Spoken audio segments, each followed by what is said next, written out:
তারপর হচ্ছে জুলুম, প্রচুর জুলুম, মানে দুর্বল পাইলেই জুলুম করতে চাচ্ছি আমি। যদি দেখি ও আমার চেয়ে একটু দুর্বল, আমি জুলুম না করলে পেটের ভাত হজম হচ্ছে না। জুলুম করাটাকে আমরা ক্রেডিট মনে করি যে আমি জিতে গেলাম। আরে ভাই, কাল কিয়ামতের মাঠে কি হবে আপনার আমার অবস্থা? কাল কিয়ামতের মাঠে কি হবে অবস্থা? আর যখন জুলুম মানুষ মেনে নেয় তখন আরো বড় জালেমকে আল্লাহ পাক চাপায় দেয়। এই জন্য আমাদের এই অবস্থা সংশোধন হচ্ছে না।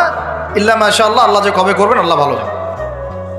তবে বিশ্বাস করেন, আপনারা বলেন যে এখন মুসলিম প্রধান দেশ, আমি একটা স্টেটমেন্ট দিয়ে দিচ্ছি এখন বসে বসে, এখন এটা হচ্ছে একটা মুনাফেক প্রধান দেশ।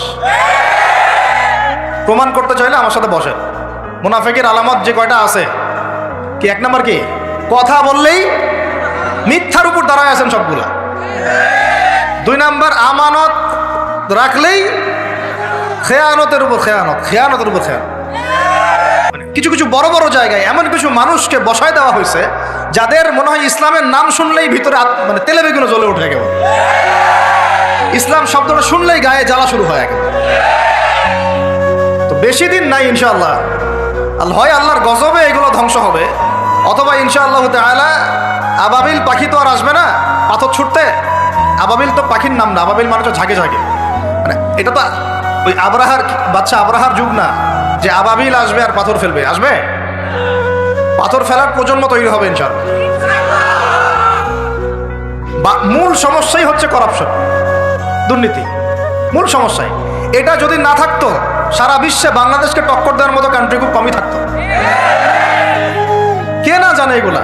সবাই জানে, আর আমরা মেনেও নিয়েছি এগুলা ভাই, চুপচাপ মনে মনে মেনে নিয়েছি যে ওইখানে গেলে এত দেওয়া লাগবে, ওইখানে এত না দিলে আমার এটা হবে না, ওইখানে এটা দিতে হবে, ওইখানে এটা করতে হবে, আমরা মেনেও নিয়েছি মাশাআল্লাহ।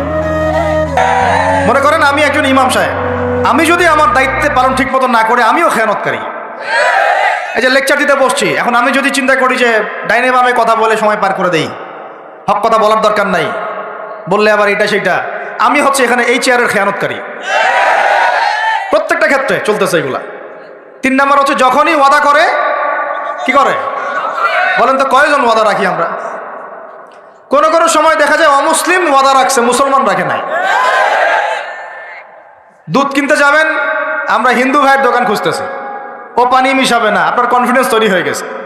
মুসলমানের দোকানে যান না কেন? ও পানি মিশাবে। কি একটা অবস্থা, কি একটা অবস্থা! নবী সাল্লাল্লাহু আলাইহি ওয়াসাল্লাম একদিন এভাবে লেকচার দিচ্ছেন, মানে খুতবা দিচ্ছেন। একজন দাঁড়িয়ে বলছেন, সাহাবী, যে কবে কিয়ামত হবে ইয়া রাসূলুল্লাহ? তিনি বলছেন যে যখন দেখবা যে অনুপযুক্ত ব্যক্তির হাতে দায়িত্ব অর্পণ করা হয়েছে, তখন ফান্তাজুরিস সাআ, কিয়ামতের অপেক্ষা করতে থাকো। আমরা এই যুগে বাস করতেছি না? এমন করে পাপ নয় এই শহরে হচ্ছে না। মূল পাপ কয়েকটা হচ্ছে। 1 নম্বর হচ্ছে শিরক। কি হচ্ছে? তারপরে হচ্ছে প্রতারণা। নবী সাল্লাল্লাহু আলাইহি ওয়াসাল্লামের কথা কি মিথ্যা? তিনি বলছেন কিয়ামতের মাঠে বহু মানুষ উঠবে উহুদ পাহাড়ের সমান নেকি নিয়ে। একেবারে উহুদ পাহাড় দেখছেন আপনারা? কেউ অনলাইনে দেখে নেন, বিশাল পাহাড়। জানাজার নামাজে শরীক হইলে 1 কেরাত নেকি হয়। 1 কেরাত মানে 1 উহুদ পাহাড় সমান। আর মাটি দিয়ে আসলে আরেক কেরাত নেকি হয়, মানে আরেকটা উহুদ পাহাড়ের সমান। উহুদ পাহাড়ের সমান আরো উঁচু উঁচু নামাজের নেকি, জাকাতের নেকি, হজের নেকি, ওমরার নেকি নিয়ে উঠবে বহু মানুষ। আমরাই হয়তো বা তার, আল্লাহ পাক আমাদেরকে মাফ করুন। ওঠার পরে বহু মানুষ সামনে দাঁড়ায় থাকবে। কাউকে গালি দিছে, কাউকে অন্যায়ভাবে মারছে, কাউকে রিমান্ডে নিয়ে একেবারে পেদানি দিছে, নির্দোষ ছিল, কারো নামে মিথ্যা মামলা দিছে, কারো নামে অপবাদ ছড়াইছে। বেচারা ভালো ছিল, সৎ ছিল, অপবাদ ছড়াই দিছে। কারো নামে ধরেন যে কারো গীবত করছে, কারো টাকা নিয়ে টাকা দেয় নাই, হ্যাঁ, কারো জমি আত্মসাৎ করে খাইছে, ভূমিদস্যু ছিল। মানে মানুষের সাথে জড়িত পাপ ছিল। কি ছিল? অন্যের সাথে জড়িত, মানে অন্যের হক নষ্ট করছে আর কি, অন্যের। এখন আল্লাহ পাক বলবেন যে তোমার এই ঋণ এখন শোধ করো। ওই দিন তো ঋণ শোধ করার কোনো বুদ্ধি আছে? বুদ্ধি নেই। এখন কি পদ্ধতি? ফেরেশতাদেরকে বলা হবে এই ব্যক্তির আমলনামায় যে নেকিগুলো আছে, ওই নামাজের নেকি, রোজার নেকি, হজের নেকি, যাকাতের নেকি, এইগুলা দিয়ে ওদের আমলনামা ভর্তি করো, যারা পাওনাদার দ্বারায় আছে। ভর্তি করতে করতে করতে করতে এক সময় দেখা যাবে এই ব্যক্তির আমলনামা ফাঁকা হয়ে যাবে। তখন কি হবে? ফেরেশতাদেরকে বলা হবে ওই যে যারা ভুক্তভোগী, ওদের আমলনামা থেকে গোনাহ নিয়ে এই ব্যক্তির আমলনামায় ঢাল। নাউজুবিল্লাহ। এরপরে ওই ব্যক্তিগুলো দেখা যাবে জান্নাতে চলে গেছে, মাজলুম ছিল পৃথিবীতে, ওই দিন সফল হয়ে গেছে, জান্নাতে চলে গেছে। এবারটা দুনিয়া জালেম ছিল, এই জাহান্নামে চলে গেছে। নাউজুবিল্লাহ। আল্লাহ পাক আমাদেরকে এরকম মানুষের হক নষ্ট করা থেকে হেফাজত করে না। ভাই মানুষের হক নষ্ট করতে যায় না, নিজে আমল তো এমনিই কম, ভাঙাচোরা ইমান, মুনাফিকের মতো বসবাস করতেছি। এখন তো আমরা মুনাফিকের মতো বসবাস করতেছি এই দুনিয়াতে। এখন যারা আমার মনে হয় মন থেকে ইমানের দাবি করতে পারে শক্তভাবে যে হ্যাঁ আমরা ইমানদার, এরা হচ্ছে গাজ্জার ওই মুজাহিদ ভাইরা। বুঝেন না এই কথা? তারা মনে হয় দাবি করতে পারে যে হ্যাঁ আমরা ইমানদার। আমরা তো নেফাকের উপরে আছি, এখন আমরা তো স্বীকৃতি দিতে পারতেছি না, এখন সত্যকে স্বীকৃতিও দিতে পারি না, বরং আমরা মানচিত্র থেকে ফিলিস্তিনের মানচিত্র উঠাই দিলাম, দিয়ে যারা জালেম ওদেরটা প্রতিষ্ঠা করলাম। ওইটাও পাঠ্যপুস্তকে আসছে, আপনারা তো শুধু একটাই শুনে বসে আছেন, একটাই শুনে আসেন না আপনারা। শরীফ শরীফা তো আছেই, এইটাও একটা ইস্যু ছিল। আল্লাহ পাক আমাদেরকে চোখ খুলুন, আল্লাহ পাক আমাদের চোখ খোলার তৌফিক দান করেন। আর ভাই বাইরের চোখ তো সবারই খোলা, ভিতরের চোখটা খোলার তৌফিক দান করেন। আমি অনেক ভিতরে চলে আসছি, বুঝাইতে চাচ্ছিলাম যে এই বিশ্বে এখন আল্লাহ পাককে সার্বভৌম ক্ষমতার অধিকারী মানা হচ্ছে না, এটা হচ্ছে বৈশ্বিক শিরক। রাজনৈতিক ক্ষেত্রে আমরা আল্লাহর সার্বভৌমত্ব মানছি না, অর্থনৈতিক ক্ষেত্রে আমরা আল্লাহর দেয়া বিধান মানছি না, শিক্ষা ক্ষেত্রে আমরা আল্লাহ পাকের দেয়া শিক্ষানীতি মানছি না, সংস্কৃতির মধ্যে আমরা আল্লাহর সংস্কৃতি মানছি না, ব্যক্তি জীবনে, ইবাদতের জীবনে, পারিবারিক জীবনে, সামাজিক জীবনে আমরা আল্লাহ পাকের সার্বভৌমত্বকে বাদ দিয়ে মানুষের সার্বভৌমত্ব প্রতিষ্ঠা করেছি।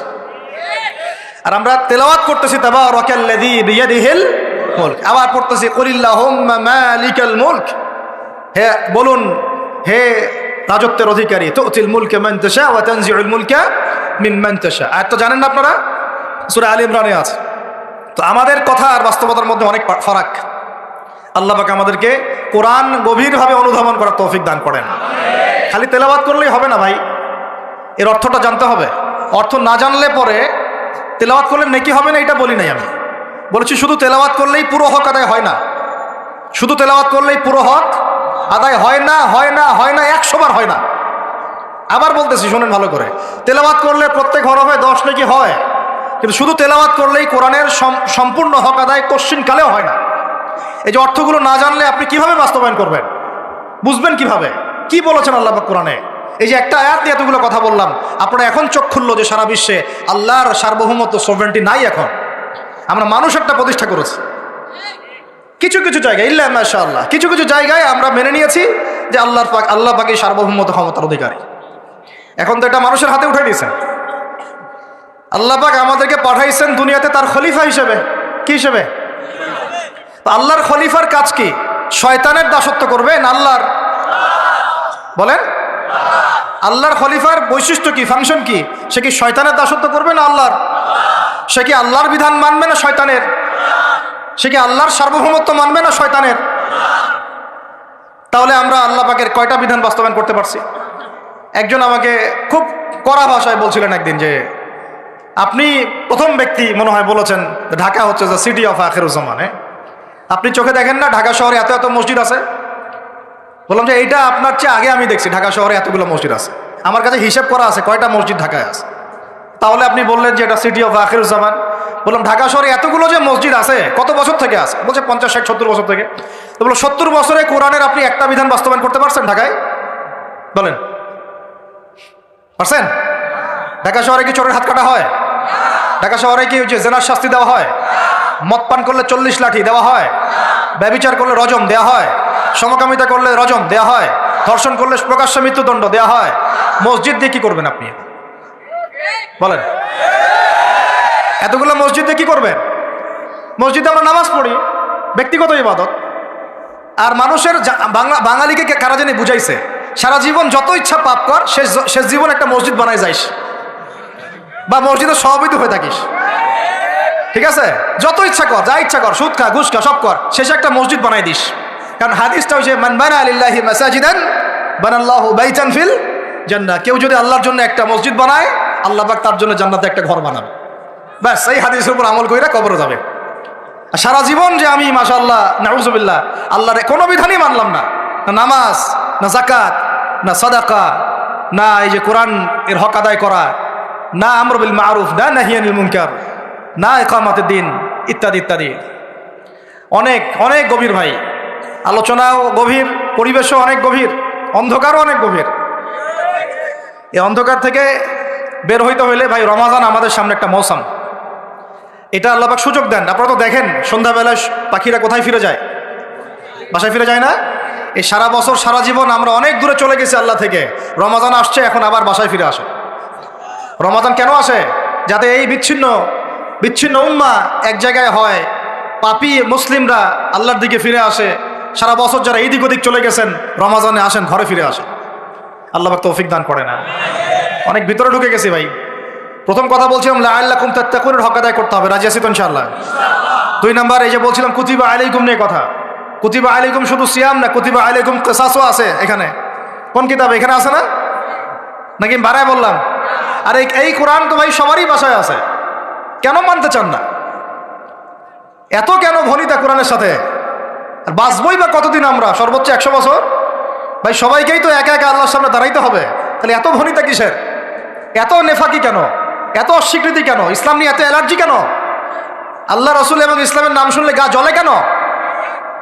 কোরআন সুন্নাহর বিধানের কথা শুনলে কেন মনে হয় যে বাঁকা চোখে তাকান কেন? না জানি আবার কি বলতেছে, কোন জঙ্গি আসলো, কোন সন্ত্রাসী আসলো, এগুলো কি শুরু করছেন? এটা কোরআনের কথা, হাদিসের কথা, আল্লাহর কথা, রসুলের কথা। এখানে এইসব শব্দ প্রয়োগ করেন কেন? কবরে কি আমরা যাবো, আপনারা যাবেন না? আপনাদেরকে হিসাব দেওয়া লাগবে না? কি মনে করতেছেন আপনারা? আর এই উম্মার বিজয়ের জন্য কি শুধু আমাদের একার দায়িত্ব না, সবার দায়িত্ব আছে? সবাই মিলে তো শক্ত হাতে একটা হাতল ধরলে না ইসলাম বিজয় হবে।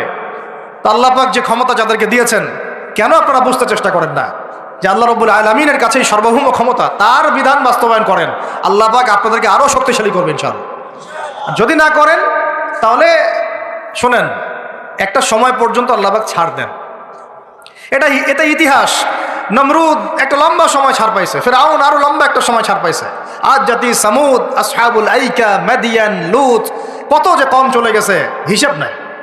ইতিহাসটা খালি পড়বেন কোরআনের, কত যে কম পৃথিবী থেকে চলে গেছে এরই হিসাব নাই। আল্লাহ পাক জানাইছেন অল্প কিছু, বাকি কিছু জানানো নাই আল্লাহ পাক আমাদেরকে।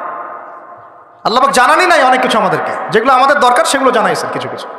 কেউ কি টিকতে পারছিল? কেউ কি আল্লাহর বিধানের বাইরে গিয়ে চলতে পারছে? দুনিয়া টিকতে পারছে? কেউ কি চিরস্থায়ী ছিল? কোন নবীও তো চিরস্থায়ী ছিল না। তাহলে কিসের পিছনে ছুটতেছেন? আল্লাহ পাক আমাদের সবাইকে কথাগুলো বোঝার তৌফিক দান করে। ব্যক্তি জীবন থেকে শুরু করে এক সর্বোচ্চ লেভেল পর্যন্ত কোরআন, হাদিস, ইসলামকে বাস্তবায়ন করার তৌফিক দান করেন। আল্লাহ পাক যাদের মধ্যে সততা আছে এই মানুষগুলোকে আল্লাহ পাক আমাদের ঊর্ধ্বতন কর্তৃপক্ষ বানায় দেন, আমিন। বা যারা আছেন তাদেরকে আল্লাহ পাক হেদায়েত দান করেন। রমাজানের এই শিক্ষাটার সামনেও এরকম 2-1টা শব্দ আছে, কুতিবা আলাইকুমুল কিসাস। আরেকটা তো বললে তো মাথাই খারাপ হয়ে যাবে, বলবো? ওই যেখানে দেখছেন কুতিবা আলাইকুমুস সিয়াম, কুতিবা আলাইকুমুল কিসাস, এই ডানে বামেই খুঁজবেন, 3টা পৃষ্ঠার মধ্যেই পাবেন। লেখা আছে কুতিবা আলাইকুমুল কিতাল, কুতিবা আলাইকুমুল, এটা আবার কি? কুতিবা আলাইকুমুল কিতাল, তোমাদের উপর যুদ্ধকে ফরজ করা হয়েছে। কি ফরজ করা হয়েছে? একা একা আপনি করবেন না, একা একা করবেন না। ইসলামিক রাষ্ট্র করবে, ইসলামের রাষ্ট্রের আমির করবে, তার নেতৃত্বে জনগণ করে, একা একা বিচ্ছিন্নভাবে করে না। বিচ্ছিন্নভাবে যারা করে এটা সন্ত্রাসী। এটা কি? এটা সন্ত্রাসী কার্যকলাপ। কিন্তু মূল কথা হচ্ছে এটা তো ফরজ, কুতিবা আলাইকুমুল কিতাল। এইটা যখন মুসলমানরা ছেড়ে দিয়েছে ওই সময় থেকে এই মাইর খাওয়ার যুগ শুরু হয়েছে। অটোম্যান এম্পায়ারটা সর্বশেষ ওই ফাইট করছিল ওই পশ্চিমাদের সাথে, পরাজিত হয়ে যায় তারা প্রথম বিশ্বযুদ্ধে 1914 থেকে 17-18-র মধ্যে। এরপরে ওই যে ব্রিটেন দখল করে জেরুজালেম, বেলফোর্ট ডিক্লারেশন হয়, তারপরে ইহুদিদেরকে ওই জায়গাটা ছেড়ে দেয়। এরপর থেকে যে 100 বছর হলো, আমাদের খিলাফা পতনের 100 বছর হয়ে গেছে। কত বছর? এটা একটা আশারও কথা। আশার কথা কেন? প্রত্যেক 100 বছর পর পর আল্লাহ পাক পরিবর্তন নিয়ে আসেন। এটা ইতিহাস ঘাটলে পাবেন। 100 বছর পর পর আল্লাহ রাব্বুল আলামিন বড় বড় পরিবর্তন পৃথিবীতে নিয়ে আসেন। তো যেহেতু খিলাফা পতনের 100 বছর হয়ে গেছে, আশা করা যায় সামনে কিছু ভালো কিছুই হবে ইনশাআল্লাহ। ওই অটোম্যানদেরকে 1917 সালে 14 থেকে 17-র মধ্যে পরাজিত করে বাইতুল মুকাদ্দাস যেখানে দেখতেছেন অক্টোবর থেকে এই পর্যন্ত মনে হয় 40,000 ছাড়াই গেছে, প্রাণহানি ছাড়া যায় নাই। বেশিরভাগই নারী আর শিশু, বেশিরভাগই কি? নবী সাল্লাল্লাহু আলাইহি ওয়াসাল্লাম তার জীবদ্দশায় মনে হয় 97টা থেকে 98টা যুদ্ধ করেছেন। কয়টা? এটা তো জানেন না। আমরা শুধু জানি নবী সাল্লাল্লাহু আলাইহি ওয়াসাল্লাম মিষ্টি পছন্দ করতেন, মিসওয়াক করতেন, তারপরে ডান কাঁধে শুইতেন, হ্যাঁ, সাদা জামা পছন্দ করতেন, দাড়ি রাখতেন, এইগুলো আমরা জানি মাসা। ওনার সিরাত পড়েন, ওনার জীবনীটা পড়ে দেখেন, 97 থেকে 98টাতে তিনি নিজে লিড দিয়েছেন, সরি, তিনি হয় লিড দিয়েছেন না হলে অন্য কোনো সাহাবীকে পাঠিয়েছেন, মানে গাজওয়া অথবা সারিয়া। এখন এই 100টার মতো যুদ্ধে আপনি দেখবেন না কোনো নারীকে হত্যা করা হয়েছে বা কোনো শিশুকে হত্যা করা হয়েছে, আপনি খুঁজে পাবেন না। একটা ইতিহাস দেখাতে পারবেন না যে মুসলমানদের হাতে কোনো শিশুকে হত্যা করা হয়েছে বা কোনো নারীকে হত্যা করা হয়েছে, আঘাত করা হয়েছে। শুধু আলী রাদিয়াল্লাহু আনহু একদিন এক নারীকে ধরেছিলেন, কারণ নবী সাল্লাল্লাহু আলাইহি ওয়াসাল্লাম বলেছিলেন যে অমুক জায়গায় এক মেয়েকে পাবা, ওই মেয়ের কাছে একটা চিঠি আছে, ও গুপ্তচর বৃত্তি করেছে, ওই চিঠি সে মক্কায় পৌঁছে দিতে চাচ্ছে, ওকে রাস্তায় ধরবা, ওর কাছ থেকে চিঠি আদায় করবা। কথা বুঝতে পারছেন? উনি গেলেন, দেখলেন হ্যাঁ ঠিক ওই জায়গায় এক মেয়ে আছে, এই চিঠি বের করো। আর নাই, আমার কাছে কোনো চিঠি নাই।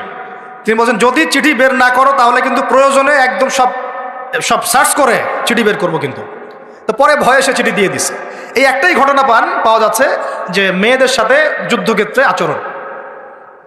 আর এই পুরো 100টা বা 98টা সারিয়ার গাজওয়ায় নবী সাল্লাল্লাহু আলাইহি ওয়াসাল্লাম সাহাবীদের হাতে একটা শিশুও মানে নিহত হয় নাই, একটা মহিলাও নিহত হয় নাই।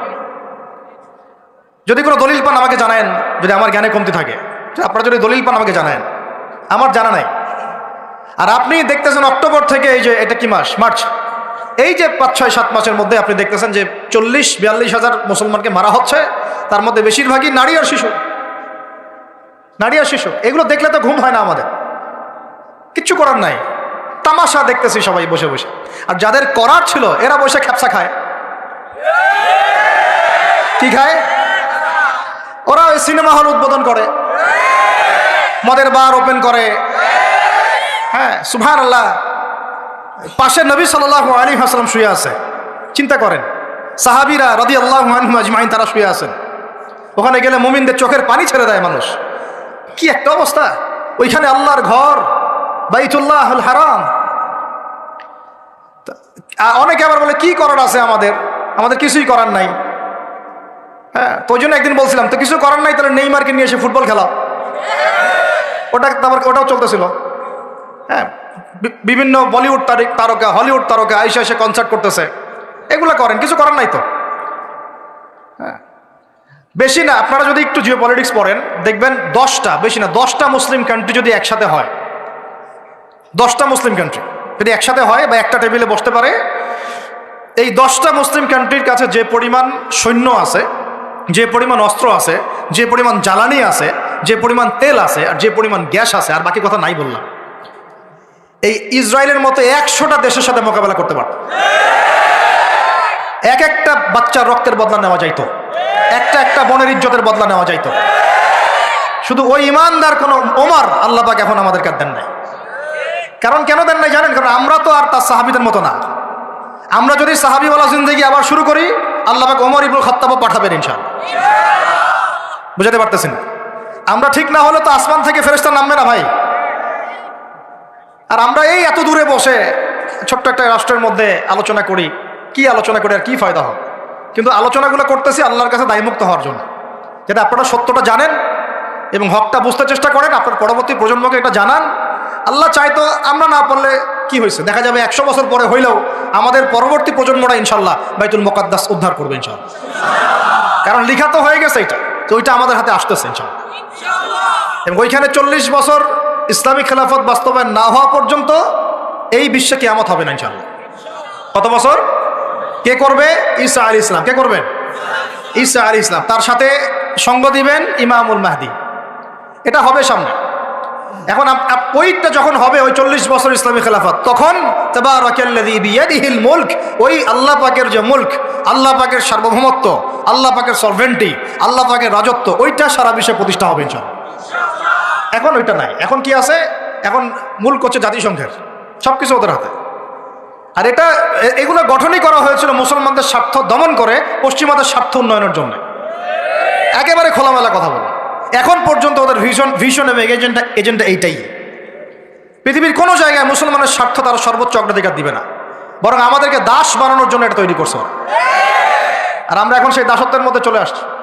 কেউ কিছু বলেও না, কেউ কিছু করে, সবাই মেনে নিয়েছি। আর কেন আলোচনা করে লাভ নাই। আপনারা প্রত্যেকটা ঘরে ঘরে একটা করে আইয়ুবের জন্ম দেন, আলোচনা করে লাভ নাই। এত প্রত্যেকটা মা বোনকে বলবো একটা করে বাচ্চা দেন আমাদেরকে, আইয়ুবের মতো। একটা করে বাচ্চা দেন তারেক বিন জিয়াদের মতো। একটা করে বাচ্চা দেন আমাদেরকে বিন কাসিমের মতো। ইনশাল্লাহ আজ না হোক 100 বছর পরে হলেও ইনশাল্লাহ বিশ্বের শাসন ক্ষমতা আমাদের হাতে আসবে ইনশাল্লাহ। তার আগ পর্যন্ত আমরা কেউ স্বাধীন না। তো এখানে কুতিবা আলাইকুমুস সিয়ামও আছে, কুতিবা আলাইকুমুল কিসাসও আছে, কুতিবা আলাইকুমুল কিতালও আছে। ওইটা ছাড়ার পর থেকে আজকে আমাদের এই অবস্থা হয়েছে। এখন ওইদিকে তো আমরা যাইতে পারবো না, এখন আমাদের শক্তি নাই। অতএব ওই আলোচনা নয়, ফুল স্টপ রাখলাম। এখন এই মাসে আমরা কি আল্লাহর দিকে ফিরে আসতে পারি কিনা? অন্তত যারা নামাজ আমরা কাজা করছি বা অলসতা দেখাচ্ছি, রমজান মাসে 5 ওয়াক্ত পাক্কা নামাজি হইতে পারবো তো ইনশাআল্লাহ? না, ফরজ নামাজের সাথে সাথে সুন্নত আর নফলগুলোর পাবন্দ হইতে পারবো তো ইনশাআল্লাহ?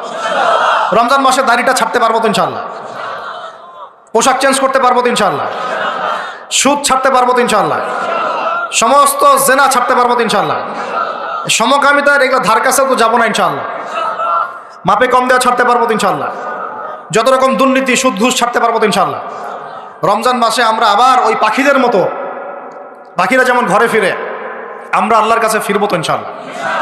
কয়েকটা কাজ খালি বলে শেষ করে দিচ্ছি। এর পরের আয়াতে আপনি পাবেন, জাস্ট এর পরের আয়াতেই, মানে এগুলো সিকোয়েন্স ওয়াইজ সাজানো হয়েছে। একটু গবেষণা করলে দেখবেন এগুলো আল্লাহ পাক সাজিয়ে দিয়েছেন সুবহানাল্লাহ। মানে একটার সাথে একটা আমি তুলনাটা এভাবে দেই। আপনারা কি অ্যাস্ট্রোনমি নিয়ে কেউ পড়াশোনা করেছেন? হাত উঠান দেখি কেউ।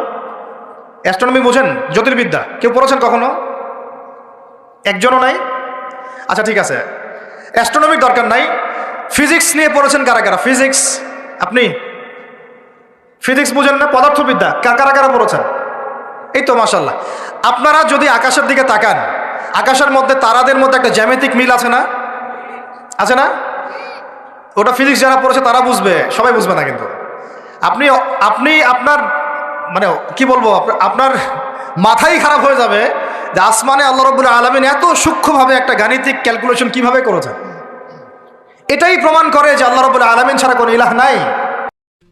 যদি আপনারা না পারেন আমাকে দায়িত্ব দেন, আমাদেরকে বলেন যে ভাই বা ছোট ভাই, তোমাকে আমি 1 বছর সময় দিলাম, শিক্ষার বিষয়গুলো গোছায় দাও। বিনা পারিশ্রমিকে ইনশাল্লাহ করে দেবে, কোনো সমস্যা নেই। 1 টাকাও দিতে হবে না। জাস্ট একটা চেয়ার টেবিল দেন, 100 জন আলেম দেন, 100 জন বুদ্ধিজীবী দেন, গড়ে দিব ইনশাআল্লাহ। প্লে গ্রুপ থেকে মাস্টার্স পর্যন্ত আমাদের ছেলেমেয়েরা এমন শিক্ষায় শিক্ষিত হবে যেটাকে শরীফের গল্প শেখাবে না ইনশাআল্লাহ। বরং আমার ছেলে পাইলটও হবে, বিমানও চালাবে। আমার ছেলে ইনশাআল্লাহ হাফেজে করানো হবে। আমার মেয়ে ডক্টরও হবে ইনশাআল্লাহ। আমার মেয়ে আয়েশা রাদিয়াল্লাহু আনহার মতো মুহাদ্দিসও হবে ইনশাআল্লাহ। আমাদের এক ভাই সে রাজনীতিবিদও হবে ইনশাআল্লাহ, জুমার খুতবাও দিতে পারবে ইনশাআল্লাহ। আল্লাহর কসম করে বলতেছি, এমন শিক্ষা চালু করা সম্ভব। শুধু আপনারা যদি একটু সৎসাহস দেখান, একটু উদ্যোগ গ্রহণ করেন, আল্লাহ পাক বহুত আজর দিবেন আপনাদেরকে। আল্লাহ পাক এই ওসিলায় আপনাদের সব গুনাহ মাফ করে জান্নাতও দিতে পারেন। আল্লাহর রাস্তায় আল্লাহর দিকে ফিরে আসেন। আমি আপনাদের সবচেয়ে শ্রেষ্ঠ বন্ধু, আমাকে শত্রু মনে করেন না।